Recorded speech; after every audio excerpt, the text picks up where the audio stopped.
Assalamualaikum warahmatullahi wabarakatuh.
Assalamualaikum troops.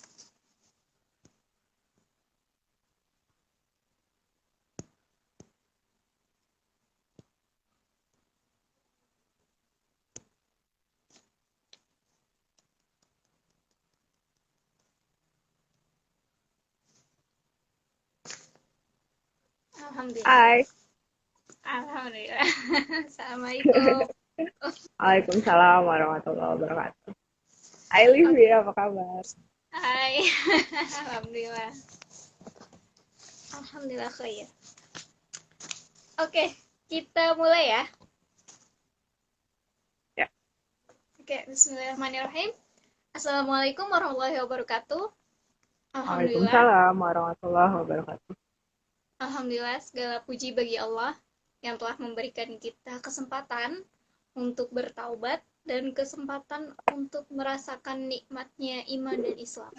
Salawat serta salam selalu kita limpahkan, haturkan kepada junjungan kita Nabi Muhammad Sallallahu Alaihi Wasallam.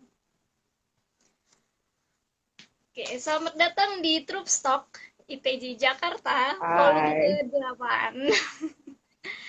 Dan tema kali ini adalah maskulinitas dan feminitas. Dan teman ngobrol gue kali ini adalah Ayu Sentris. Oh, bukan. Siapa Ayu? Ayu Lestari. Ya, S-nya apa jadinya nih? ya. Senang banget nih bisa nimbrung di Indonesia Tanpa Fajil chapter Jakarta gitu. Udah lama juga nggak ketemu teman-teman ITJ Jakarta ya. Iya, alhamdulillah. Livi Oke, gimana Ayu kabarnya? boleh. Sekarang lagi stay di mana? Alhamdulillah baik. Aku stay di Jawa Tengah sekarang. Oh, lagi di Jawa Tengah. Mm-mm. Kalau aku stay di Jakarta aja. Oke, anak Jakarta.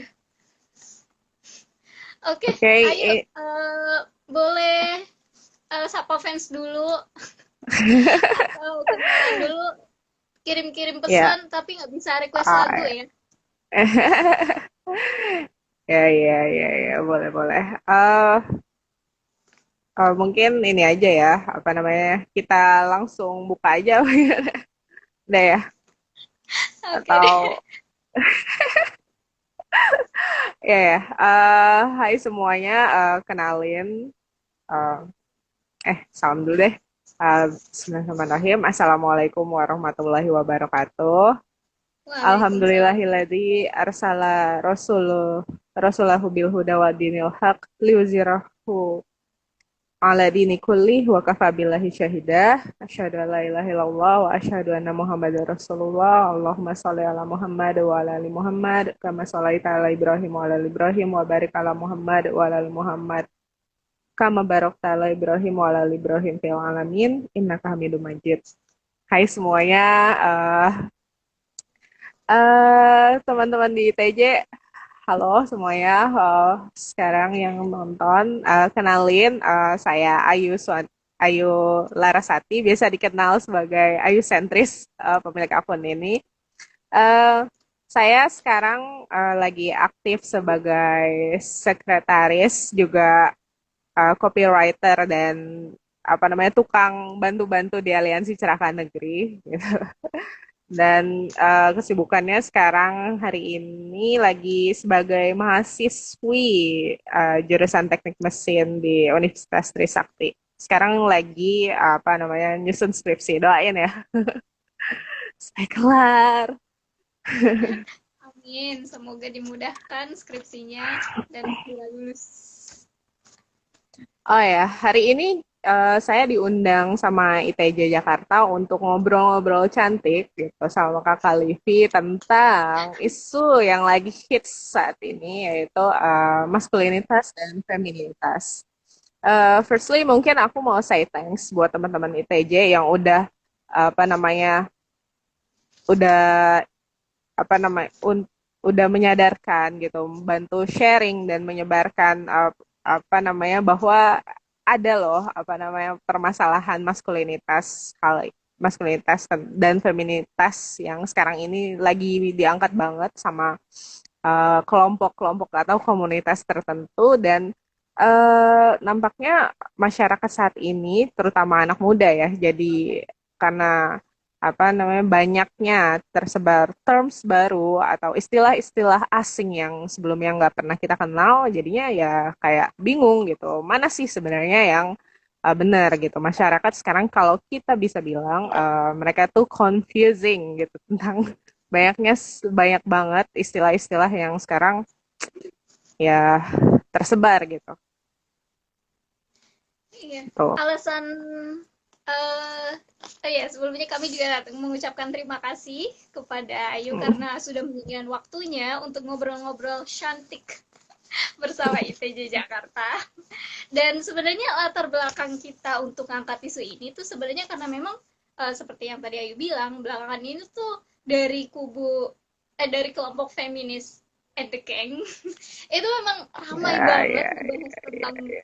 gender, identitas gender dan Mhm. turunannya itu di forum-forum mereka tuh sering banget ngebahas ini dan minggu lalu itu si influencer feminis itu juga angkat tema ini kan dia posting Hmm. video di channel YouTube-nya itu yang bahas tentang cewek versus cowok perlu disebutin gak sih Mhm. influencernya gak usah deh. Perlu nggak ya? Nanti pansos lagi dia di sini Iya. sama ITJ.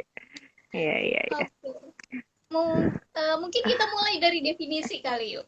Kalau kan aku juga tahu kan Ayu concern di hal ini gitu. Nah, kalau misalnya Mm. dari yang sudah Ayu pelajari atau yang dari kajian yang Ayu baca atau kajian forum yang Ayu ikuti, itu definisi feminis sorry kenapa jadi feminis? Definisi maskulin dan feminitas itu seperti apa? Ya, oke. Jadi apa namanya? Seperti yang saya sampaikan tadi, sekarang itu banyak banget istilah baru ya, istilah-istilah yang sepertinya eh bisa kita bilang banyak baru asing kemudian tahu-tahu mengintervensi dan apa namanya berusaha untuk mendobrak kebiasaan masyarakat yang pemahaman masyarakat yang kita pahami saat ini gitu.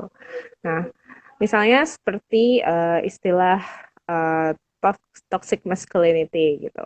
Tapi sebelum Yes. ke sana mungkin kita bisa bicara tentang maskulinitas gitu. Siapa sih apa sih definisi maskulinitas, feminitas, kemudian eh, hal-hal ini gimana kita apa namanya menghadapinya. Nah, kalau misalnya kita berbicara dengan istilah balik lagi dari mana sih kata maskulinitas kemudian feminitas itu berasal? Itu kan artinya kalau kita lihat sekarang pembagiannya gini, maskulinitas, feminitas itu kan adalah sebuah jenis kelamin sosial yang dibagi gitu kan, yang dibedakan dengan jenis kelamin biologis gitu. Jadi uh, secara biologis itu ada seksnya betina jantan atau seks female dan male. Kemudian secara sosial itu dibagi dua juga antara um, maskulin dan feminim seperti itu. Nah, balik lagi. eh, gimana sih seharusnya kita melihat apa namanya perbedaan jenis kelamin ini gitu. Apakah dalam Islam kita benar-benar membedakan antara peran sosial dan apa namanya jenis kelamin sosial dan jenis kelamin biologis gitu. Nah, hal hal inilah yang sekarang berkembang di masyarakat seiring juga dengan beredarnya apa namanya teori kesetaraan gender gitu yang menjadikan yang seolah mengedukasi masyarakat bahwa ya benar loh ada istilah gender sosial, apa namanya jenis kelamin sosial. Artinya ya misalnya contohnya kayak laki-laki itu misalnya engineer itu nggak melulu harus laki-laki gitu. Itu peran sosialnya yang bisa dilakukan oleh engineer itu perempuan juga bisa melakukan hal-hal yang seperti itu yang sekarang beredar di masyarakat dan kita melihatnya apa namanya hal-hal istilah-istilah baru tersebut new terms kemudian uh, meskipun dia terkadang bisa dibilang nggak masuk akal gitu tapi kita menerima gitu menerima karena oh ya ada benernya juga gitu dan meski kita juga melihat hal itu apa ya siapa sih yang membuat awalnya siapa sih apakah dia memiliki otoritas terhadap hal tersebut gitu itu tidak kita pikirkan asal oh ya udah ini masuk akal kok ada benernya gitu jadi ya kita terima bahwa ya benar bahwa ada tuh jenis kelamin uh, selain jenis kelamin biologis juga ada jenis kelamin sosial gitu. Tapi gimana sih sebenarnya Islam memandang hal ini gitu? Atau gimana sih sebenarnya kita harus ngelihat mendudukkan istilah baru ini gitu? Karena ya memang benar hal ini emang udah menjadi diskurs ya di luar tentang uh, definisi uh, jenis kelamin sosial ini sendiri gitu. Udah banyak yang membahas hal ini di luar sana.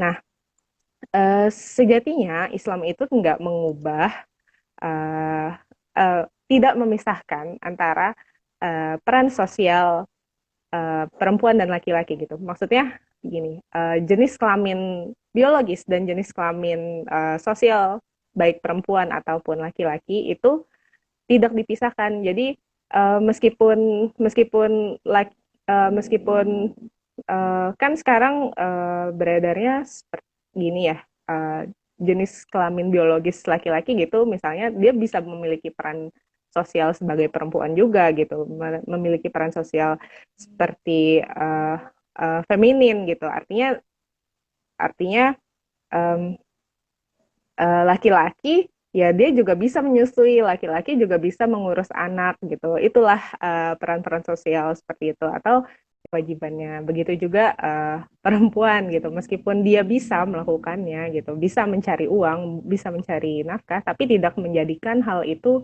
wajib bagi dirinya seperti itu. Itu dulu. Kemudian apalagi misalnya uh, apa Hmm, selain itu, Kalau kalau misalnya kita berbicara masalah otoritas ya, dalam Islam itu kan sebenarnya saat kita mengenalkan laki-laki dan perempuan gitu, itu kita otoritasnya jelas gitu, sumber ilmunya juga jelas. Artinya uh, kita memiliki guidance untuk mengetahui apa sih perempuan itu apa yang membuat laki-laki itu menjadi laki-laki gitu what makes a man gitu kan nah uh, nah itu yang harus kita perhatikan ya apa sih dari otoritas inilah kita bisa tahu apa namanya oh ya ada hal yang nggak bisa mengubahnya gitu berbeda dengan hal lain misalnya kalau dalam Islam what makes a man itu adalah wahyu gitu.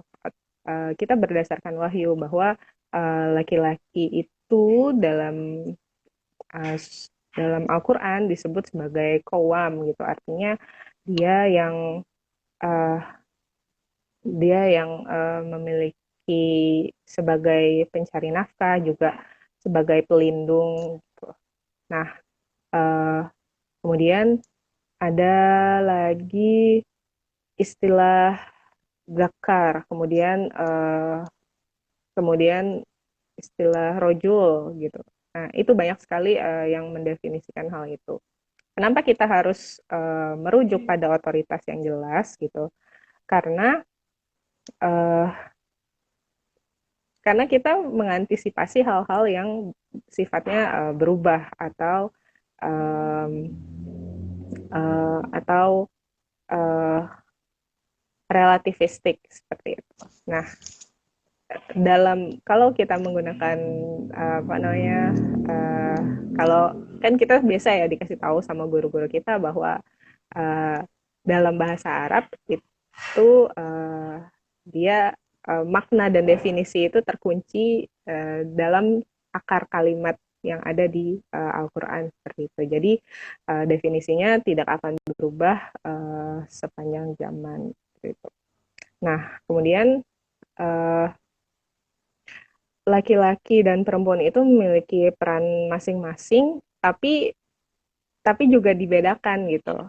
Dibedakan artinya harus bisa dibedakan meskipun kita apa namanya memiliki peran yang bisa dilakukan bersama-sama, tapi laki-laki dan perempuan itu harus bisa dibedakan gitu. Kalau Rasulullah itu sering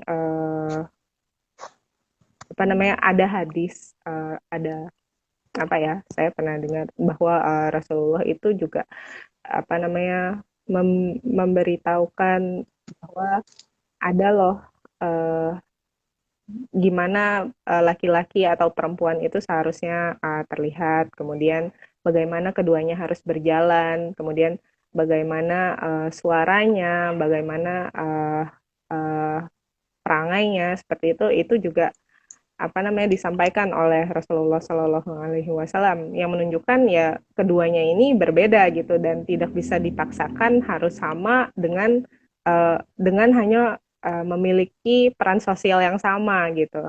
Nah, gitu. Iya, Itu kalau untuk misalnya kita perhatiin juga nih yuk ya. Tahun mm, 2009 itu awal-awal gua bikin akun Facebook ya, aduh jadul banget gue ya. Itu seks dan gender itu tidak dibedakan kan, memang dulu itu seks dan mm, gender itu sama kan, pilihannya pasti waktu bikin Facebook atau bikin Gmail itu gendernya male atau female, nah, tapi uh, sekarang itu udah pilihannya male, female, others, dan othersnya itu ada uh, tanda panah tuh, ada tanda segitiga kecil yang banyak pilihannya, dan itu mengerikan sih kalau uh, menurut aku ya. Itu ya maksudnya aku mengalami perubahan itu kan, karena dalam rentang waktu 10 tahun aku nggak mengalami perubahan itu, dan itu sangat berdampak. Kalau misalnya diamati kan, perubahan itu tuh terjadi setelah LGBT itu disahkan di negara luar kan. Akhirnya hampir semua sosial media, aplikasi-aplikasi menerapkan pilihan gender itu gitu. Bahkan Instagram juga mempromosikan LGBT kan. Hai Instagram, kita menggunakan Anda. Hai Instagram gitu. Kita menggunakan Anda Oke. meskipun Anda pro LGBT gitu, tapi kita Iya. menggunakannya untuk menentang hal tersebut. Hai Oke, Instagram. siap. Oke, Oke, balik itu lagi itu ke benar. Itu benar.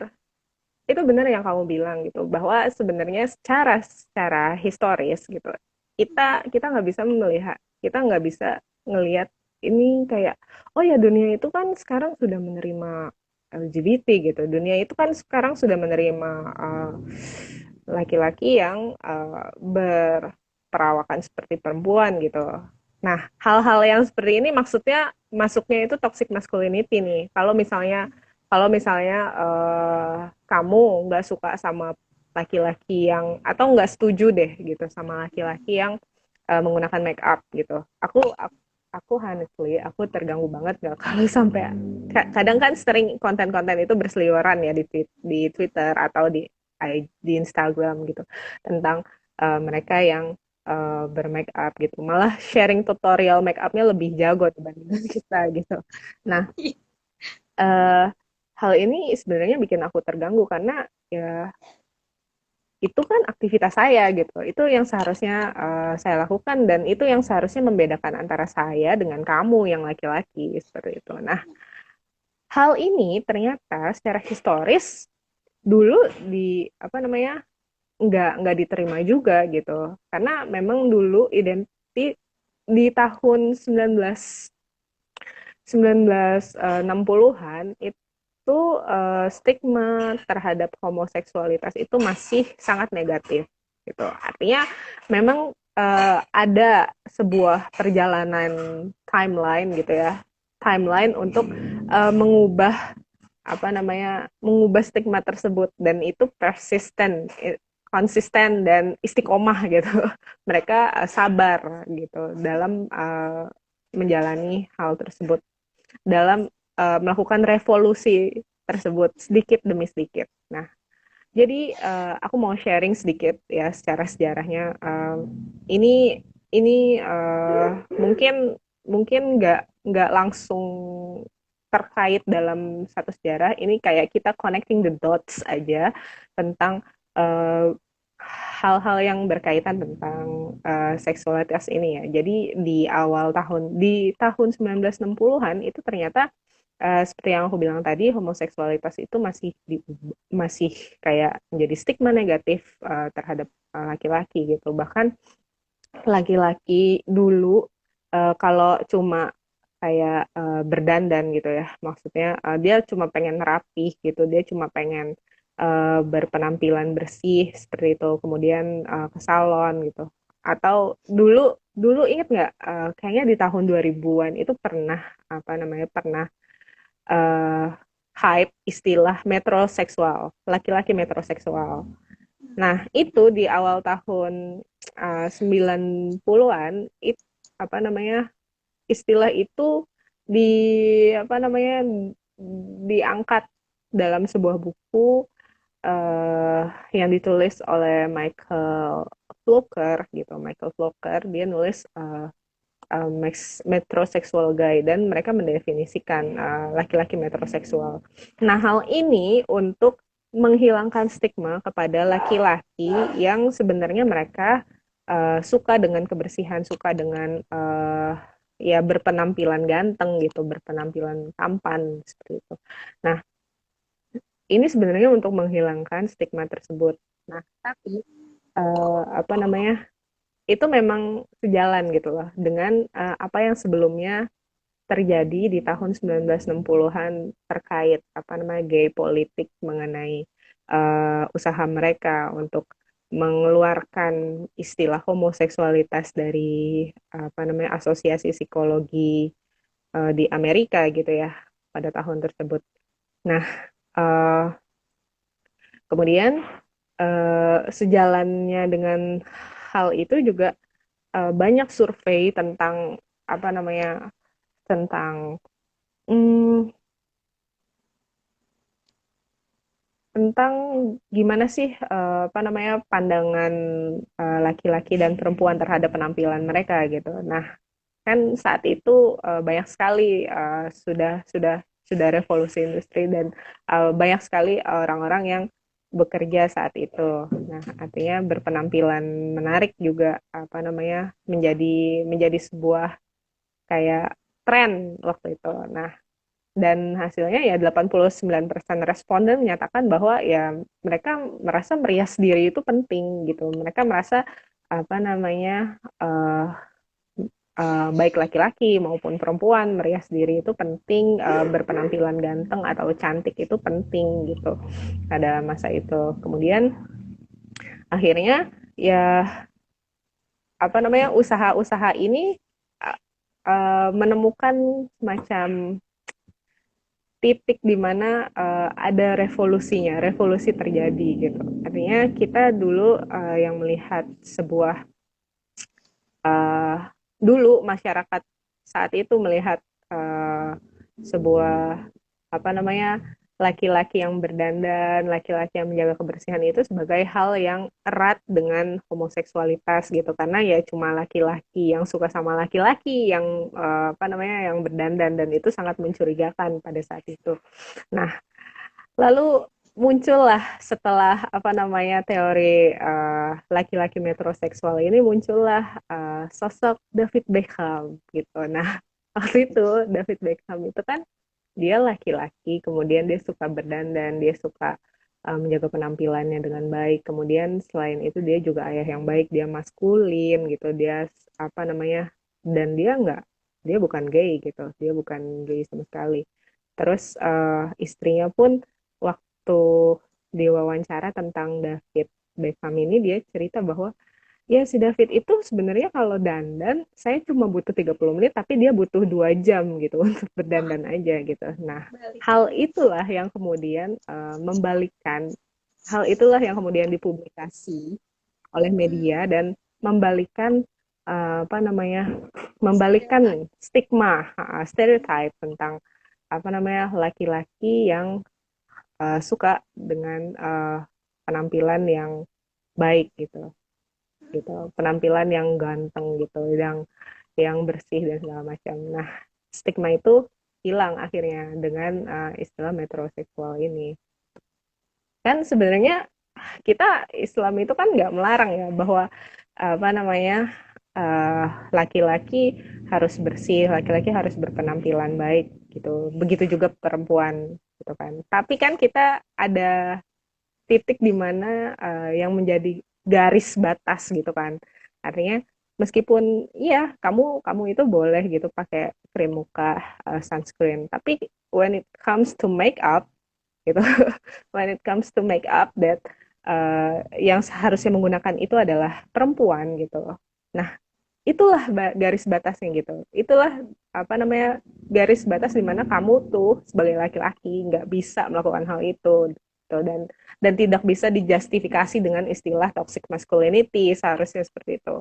Sekarang kan toxic masculinity itu apa namanya dipublikasikan sebagai ya uh, jangan mengartikan sempit maskulinitas sebagai laki-laki yang mendominasi, laki-laki yang laki-laki tuh harus berani, laki-laki tuh harus tegas, harus apa namanya pemimpin gitu, nggak boleh nangis gitu kan. Nah iya iya itu kita bisa setuju dengan hal itu. Tapi kan sebenarnya kalau mereka mau jujur, kalau mereka mau fair tentang apa yang terjadi saat ini gitu kan, istilah toxic masculinity itu nggak berhenti di situ. It doesn't stop there gitu.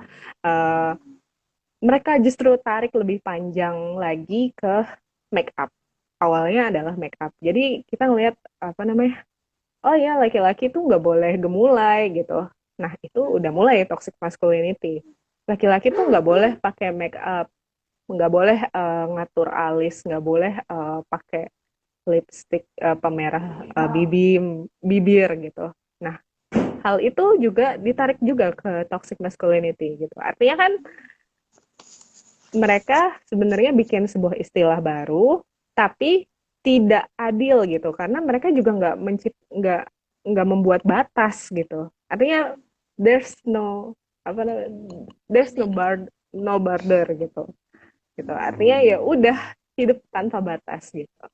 iya. Nah, mereka menciptakan istilah baru nggak ada batasnya. Artinya ya orang uh, yang nggak sepakat dengan hal itu ya mereka termasuk apa namanya justifikasi negatif, intervensi hal dan mereka juga di saat yang sama juga mengintervensi hal-hal seperti itu kayak gitu.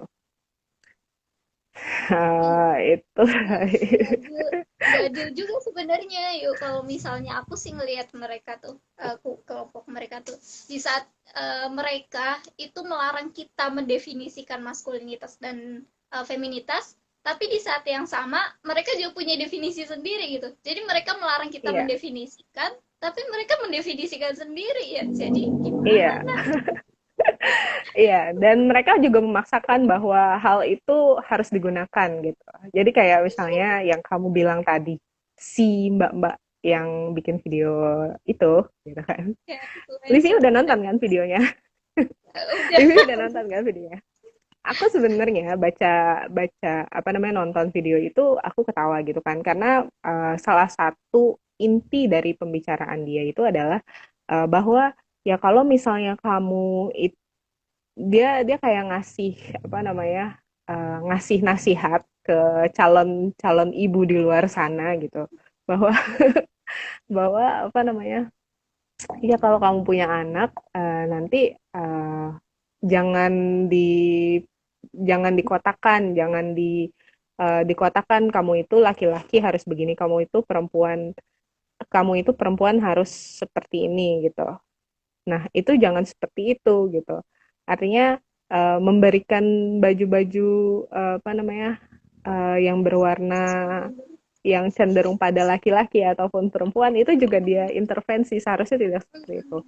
Nah, itu adalah hal yang sebenarnya ya bisa, tapi harus ada batasnya gitu kan. Karena tujuannya dia di akhir itu adalah kesimpulannya adalah gimana caranya supaya si perempuan nanti kalau misalnya dia punya anak perempuannya itu nggak merasa dia tuh inferior karena dia seorang perempuan. That's a good thing. Tapi apa namanya? Tapi dia nggak nggak adil gitu karena dia nggak apa namanya nggak menggunakan batas gitu nggak ngasih tahu di mana sih seharusnya ini tuh selesai gitu di mana sih batasnya gitu dia nggak ngasih tahu hal itu gitu artinya ya eh, ya jangan mau apa namanya laki-laki dan perempuan itu dibedakan berdasarkan jenis kelamin padahal seharusnya gitu memang apa namanya perempuan dan laki-laki itu dibedakan secara jenis kelamin gitu baik peran sosialnya maupun baik juga peran sosialnya gitu karena kan sebenarnya pembedaan itu juga ada hal-hal yang memudahkan perempuan gitu ada juga hal-hal yang memudahkan laki-laki gitu dan mencegah laki-laki untuk apa namanya uh, untuk ngambil jalan yang salah gitu. Karena kalau nggak dididik bahwa dia adalah seorang laki-laki yang harus memiliki tanggung jawabnya sebagai laki-laki, juga perempuan yang dididik dengan dari kecil kita dikasih tahu bahwa apa namanya tanggung jawab kita apa namanya yang melekat dengan apa namanya jenis kelamin kita berdasarkan wahyu yang telah diturunkan oleh Allah dan juga hadis yang disampaikan oleh Rasulullah Shallallahu Alaihi Wasallam itu memang harus disampaikan dan itulah cara yang terbaik mendidik seorang anak begitu. Nah, yang menjadi lucu adalah dia, aduh, dia juga nge-tweet apa namanya, dia juga apa namanya, dia ada SS-nya screenshot bahwa ya sebenarnya dia tuh nggak pengen punya anak gitu. Jadi orang yang nggak punya anak mengajarkan calon-calon orang tua di luar sana bagaimana harusnya mereka mendidik seorang anak. Gitu. Artinya kan ya seharusnya dia itu nggak didengar gitu. Dan artinya ya kamu kamu kamu kalau tidak mau memiliki anak, stop gitu ya. It's okay. It's all your choice gitu. But don't tell us what to do. Gitu. Jangan ngatur-ngatur dong orangnya saya memiliki anak mau apa namanya dengan gimana caranya saya mendidik gitu. Nah, itu dia intervensi dan memang hal-hal yang seperti itulah yang diintervensi oleh feminis gitu.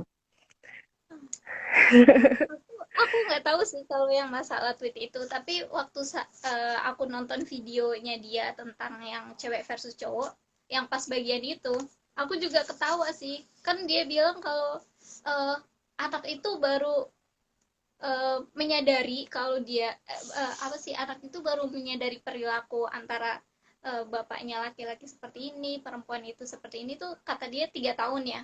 Padahal kalau menurut siapa dokter Boyke tuh kan dia seksiolog kan seksolog apa sih bahasanya ya itu deh Psikologi. nah kalau kata dia itu usia dari dalam kandungan sampai anak 3 tahun itu butuh gitu karena trauma yang dialami pada saat usia itu justru yang menyebabkan LGBT kata dokter Boyke ya bukan kata saya jadi jadi sebenarnya itu langsung membantah si statementnya si Gita sorry keceplosan statementnya statementnya That's okay, that's okay. aduh maaf. Tapi nggak apa-apa kok kalau misalnya Mbak itu ikut nonton. Iya, statementnya dia yang melarang kita untuk mengenalkan identitas gender kepada sang anak itu ya ternyata salah gitu kalau menurut dokter Boyke Iya, gitu. iya.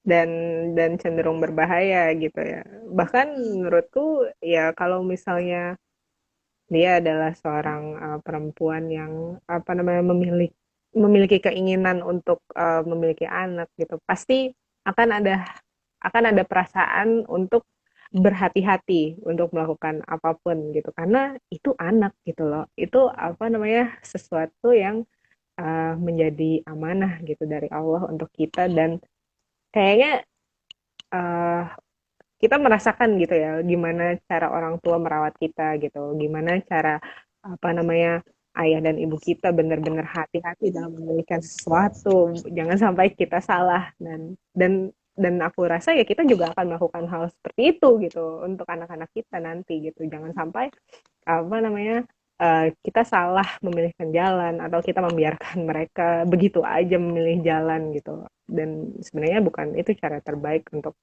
apa namanya uh, mendidik seorang anak. Balik lagi sebenarnya kalau kita mau tanya apakah semuanya ini karena feminisme gitu. Nah, aku sih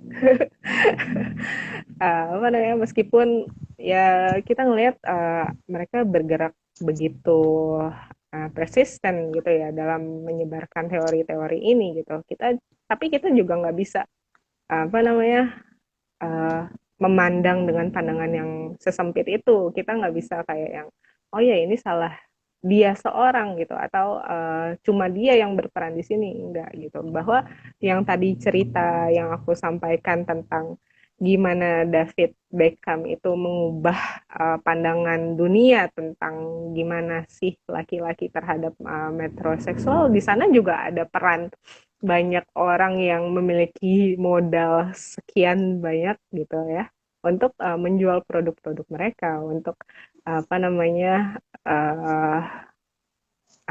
berusaha apa namanya mengambil keuntungan dari ini semua, dari pemahaman ini semua. Artinya kan kalau misalnya kita melihat banyak sekarang brand yang udah apa namanya bahkan platform yang kita gunakan ini juga merupakan salah satu apa namanya pendukung dari sebuah gerakan gitu ya. Nah itu kita nggak bisa memandangnya bahwa di sisi lain kita ya memang nggak bisa kayak memandang oh ya oh jadi kamu pro gitu. Nah tapi nggak semudah itu karena ya balik lagi mereka pedulikan itu it's just profit dan gimana caranya mereka apa namanya mm, mm, uh, mengambil suara yang terbanyak seperti itu. Iya benar. Ngomongin maskulinitas sama feminitas nih, berarti kan Mm-mm. seberapa penting sih kita memahami apa sih memahami identitas gender kita dan bertingkah sesuai dengan fitrah seksualitas kita gitu. Seberapa penting itu gitu kalau misalnya ngelihat fenomena yang tadi diceritakan. Hmm, pertama uh, kita sebagai muslim kita punya banyak banget source, kita punya banyak banget uh, kita punya banyak kita punya banyak banget kita punya petunjuk yang jelas tentang uh, apa itu perempuan, apa itu laki-laki, bagaimana seharusnya peran perempuan, bagaimana seharusnya peran laki-laki, dan bagaimana mereka berdua itu beramal seperti itu. Kita nggak, kita nggak, kita nggak stay di dunia ini dan dibiarkan begitu aja tanpa sebuah petunjuk gitu kan, hingga kita memiliki waktu untuk apa namanya melakukan sebuah merenungi terus menerus kita ini apa namanya mempertanyakan terus menerus tentang seksualitas kita, tentang apa namanya saya ini uh, perempuan atau tidak gitu kan, karena saya merasanya ya saya laki-laki seperti itu. Nah, hal-hal tersebut itu memang ada, tapi kita harus ya kita harus apa namanya, kembali lagi bahwa ya kita di sini hidup sadar bahwa kita memiliki petunjuk itu gitu. Kita bukan orang yang apa namanya, yang dibiarkan tanpa petunjuk, sehingga ya kita mencarinya di luar sana gitu. Kita mencarinya di jalanan gitu, mengais-ngais gitu. Dan seolah nggak pernah turun Al-Quran kepada kita gitu, nggak pernah disampaikan riwayat-riwayat hadis Nabi kepada kita.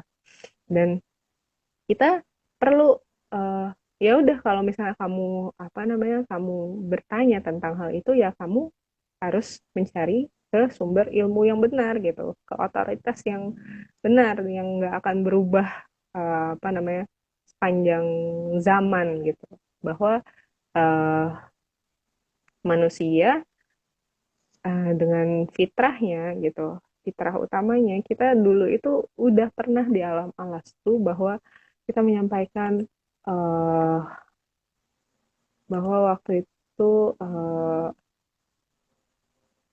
bahwa Allah pernah menanyakan kita di alam alas tuh, apakah aku ini Robmu gitu, dan kita mengatakan qalu bala syahidna gitu, kita benar, kita mengatakan bahwa iya benar, engkaulah Tuhan kami gitu, engkaulah Rob kami. Dan atas hal itu kita memiliki konsekuensi untuk taat, patuh dan tunduk sepenuhnya kepada Allah gitu, termasuk mengenai uh, apa yang telah uh, ditakdirkan kepada kita gitu. Kita ditakdirkan sebagai perempuan, berarti di kita juga dilekatkan dengan konsekuensi-konsekuensi tanggung jawab, amalan yang seharusnya perempuan lakukan seperti itu. Begitu juga dengan laki-laki. Kita juga apa namanya, memiliki lekat kepada laki-laki tentang uh, hak dan kewajibannya sebagai seorang laki-laki gitu, dengan peran yang berbeda-beda. Misalnya saat dia menjadi seorang anak, dia harus taat kepada orang tuanya, dia harus menjadi pelindung ibunya gitu. Saat dia menikah, apa namanya, tidak hilang kewajibannya terhadap ibunya, saudara-saudarinya, justru bertambah juga dengan tanggung jawabnya sebagai seorang suami, sebagai pemimpin, tidak hanya mungkin tidak hanya di keluarga kecilnya yang apa namanya, yang ada, yang terdiri dari istri dan anak perempuan, anak laki-lakinya, tapi juga dia kalau apa namanya, ayahnya sudah tiada, dia juga bertanggung jawab kepada ibu, adik-adiknya seperti itu.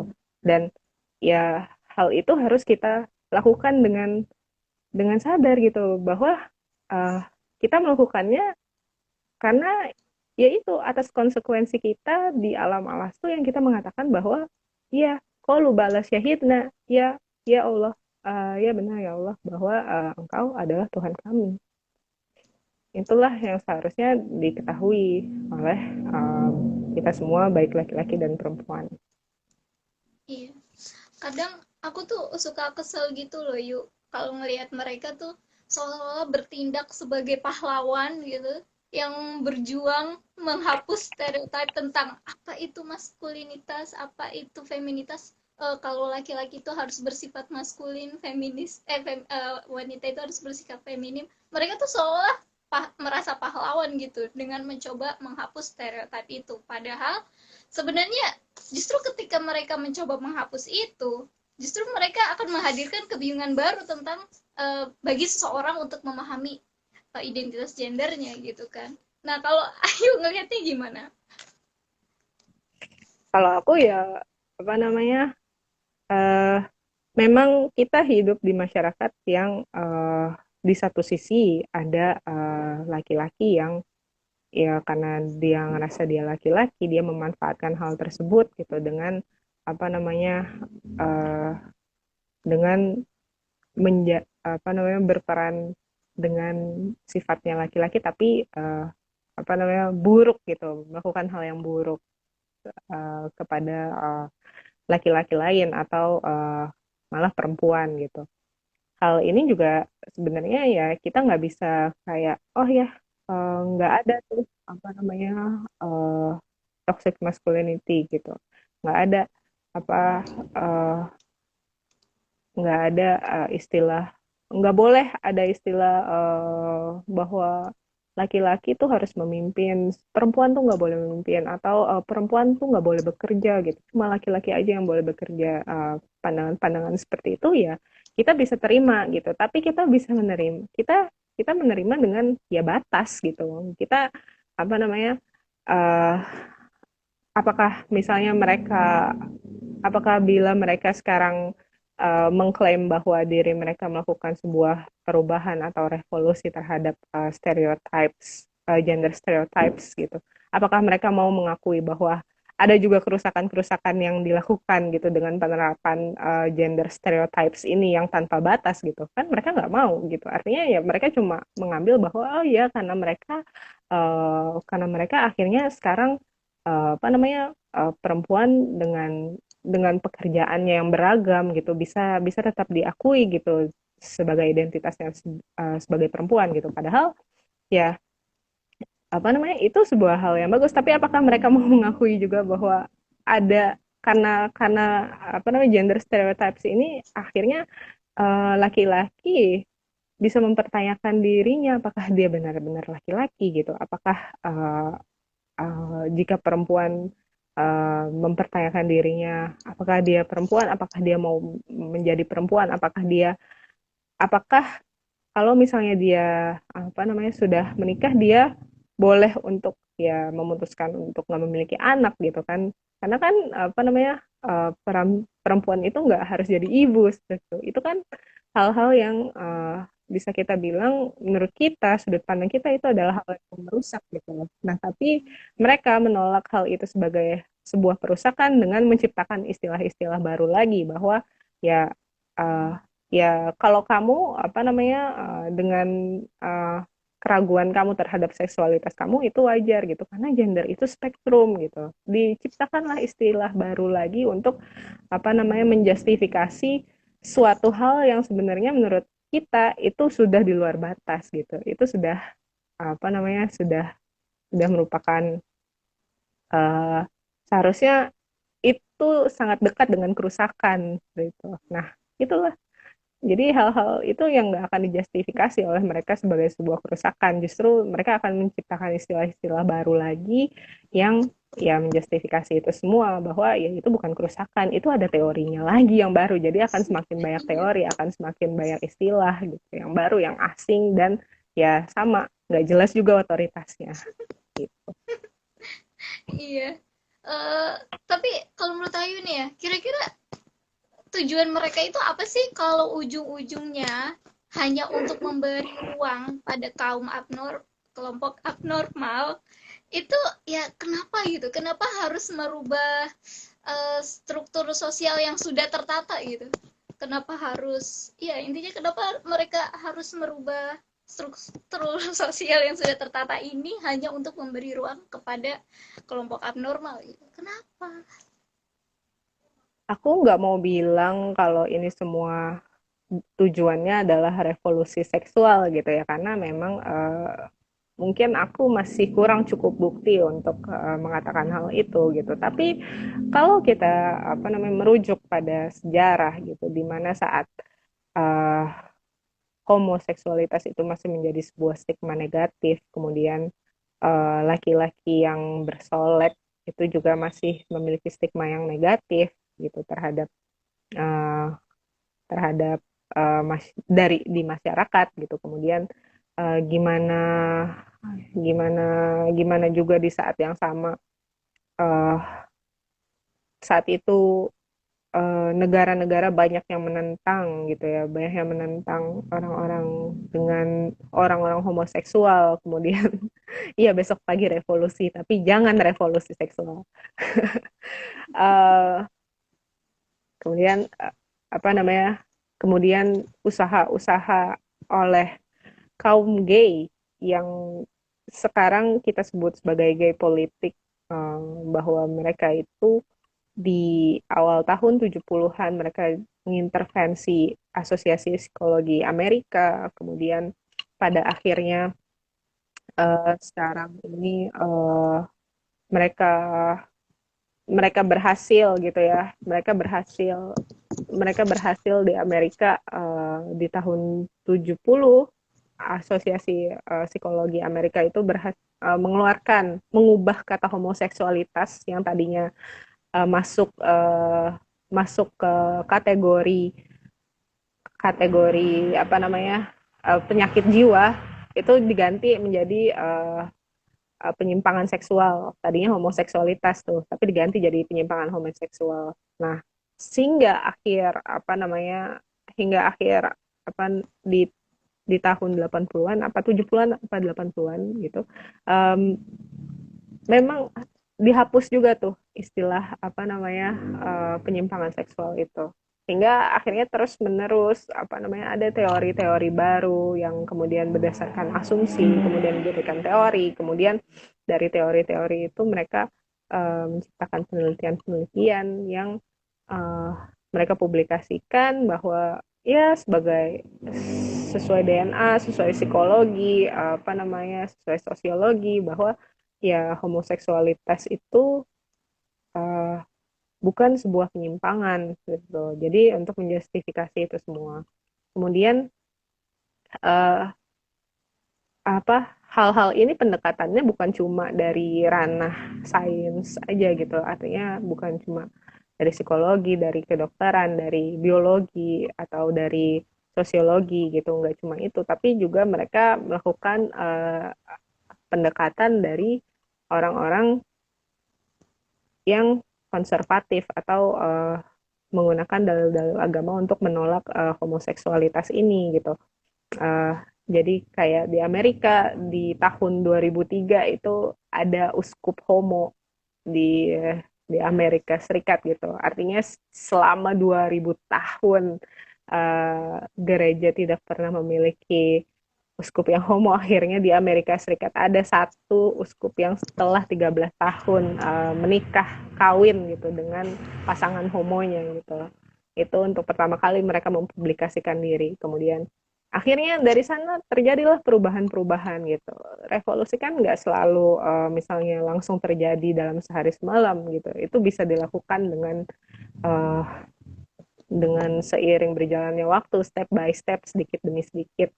Dan hingga akhirnya di tahun 2015 same-sex marriage itu dinyatakan legal di Amerika Serikat gitu. Dan pada saat itu juga apa namanya Joe Biden itu mengatakan bahwa ya uh, ini statementnya ada saya kutip ya dari tulisan Dr. Adian Husaini bahwa memang Joe Biden saat itu mengatakan terima kasih rasa terima kasihnya kepada kelompok Yahudi gitu yang telah sedikit demi sedikit mengubah pandangan masyarakat terhadap homoseksualitas ini. Jadi ya memang dari banyak hal gitu, nggak cuma dari penelitian, tapi dari sisi agama, kemudian juga dari apa yang kita sebut fun seperti musik, kemudian apa namanya film, hal itu ya menyerang masyarakat kita gitu dan memang nyata itu ada gitu. Jadi ya gitu.